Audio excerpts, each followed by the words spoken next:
My kidney disease is called renal reflux. It's a congenital problem from birth caused from a defective bladder, which causes everything to back up into my kidneys.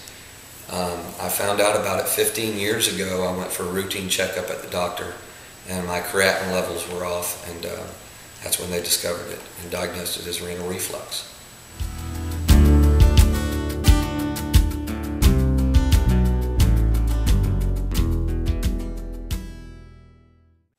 I've got 19% use of one kidney right now.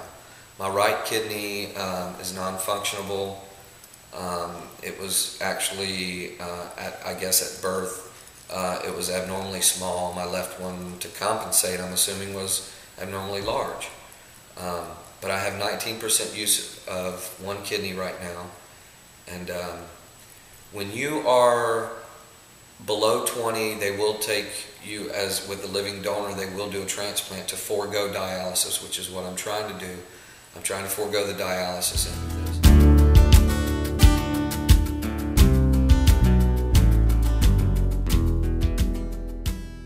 Naturally, it's quite scary for a donor to come to the realization that they're going to be going through this with you, and there's nothing wrong with them. There's a lot of different concerns and fears, I guess, involved in, you know, what may happen if in the event that my son needed a kidney.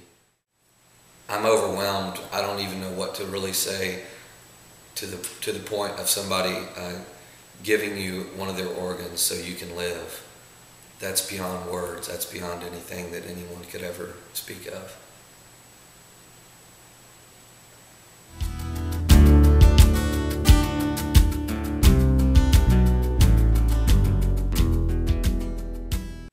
Kenny and I met 20 years ago playing in a band together on Sanibel Island.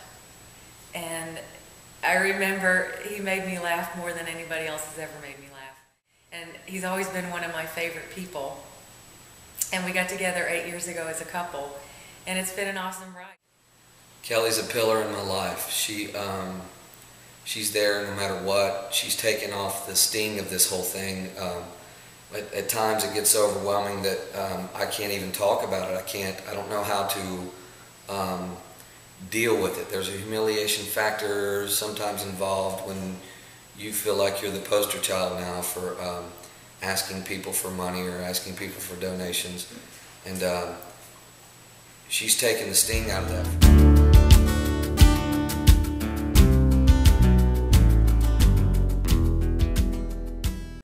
Our coordinator with the NFT, and when we have questions or concerns or ideas for fundraising, we call Lauren, we speak with her directly.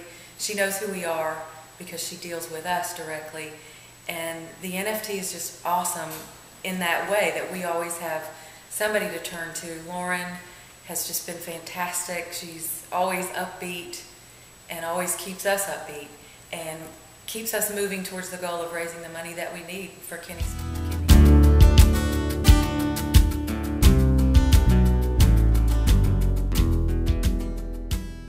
The overwhelming support that you get from all of your friends is absolutely just undescribable. It's a new chapter in your life. It's a new chapter of emotions. It's a new chapter of feelings that you've probably never felt before. And all I can say is I'm really, really blessed to have supportive friends that are going to help me through this. Kenny to me is a brother. I've known him for a long time, and he's a great soul inside and out. Just shares a lot of laughter and a lot of good energy wherever he goes. Kenny has a lot of good friends. He's the kind of guy that makes friends easily and keeps them close to him. He takes care of them. He just takes care of them. I cannot see him being on any type of dialysis throughout his life, and it's important, I think, that he has his transplant. Well, Kenny's going to have this kidney transplant, and his quality of life will continue to deteriorate without it, and I can't imagine that. As his friend and his brother, I cannot imagine that. Someone has to give up a kidney for even a relative. I don't know what a person goes through when they do that. I know what I can imagine, and it's a extra special thing. He didn't even second guess it. He stepped to the forefront on it, and I have to commend him for that. And thank you, Austin. It's a money thing. I mean, that's what it is this time. It's a money thing. It's people getting into their hearts and getting into their souls and opening up and coming together and getting it done. Bottom line is it's coming down to just money. We need money for his meds, and I'm asking anyone out there if they could find it in their heart to help my friend Kevin.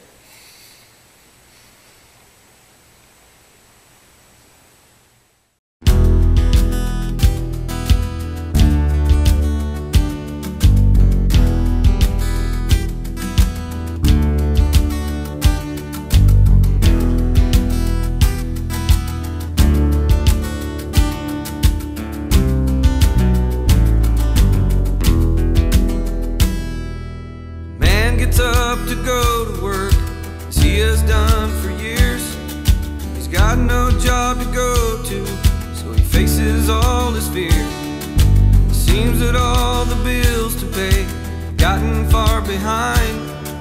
What used to be $1 now a dime.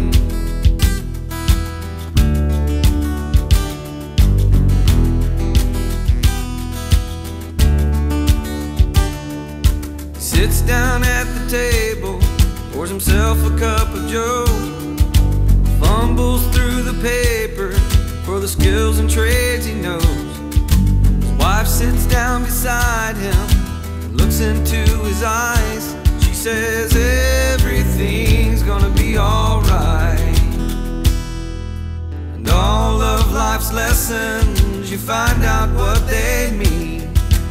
To worry doesn't change anything. All the time that came and went, and all the money that you spent, you know you can't get it back. You just put your train on another track.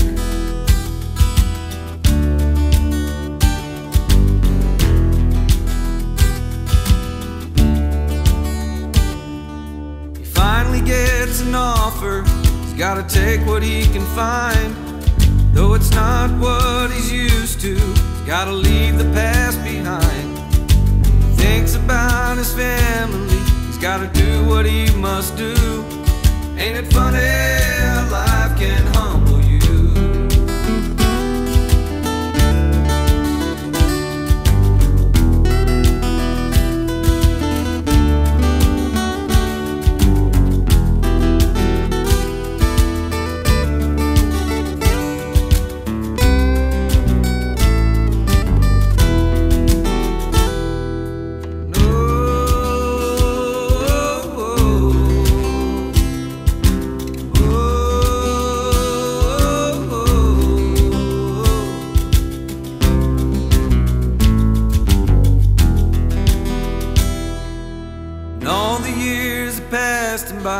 Seems like a day. He follows in the footsteps. He hears his father say, you don't always get what you want, you get what you need. You gotta walk on your own 2 feet. And all of life's lessons, you find out what they mean. Worry doesn't change anything. All the time that came and went, and the money that you spent, you know you can't get it back. You just put your train on another track.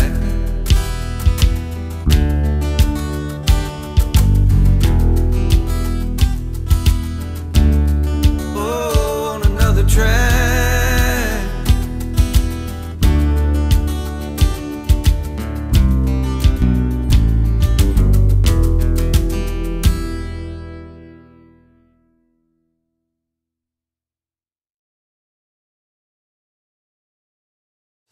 I could take all of my friends and Kelly and be their servant for the rest of their life, doing everything that makes them feel better, and it would never, never add up to a percentage of the appreciation that I have for them.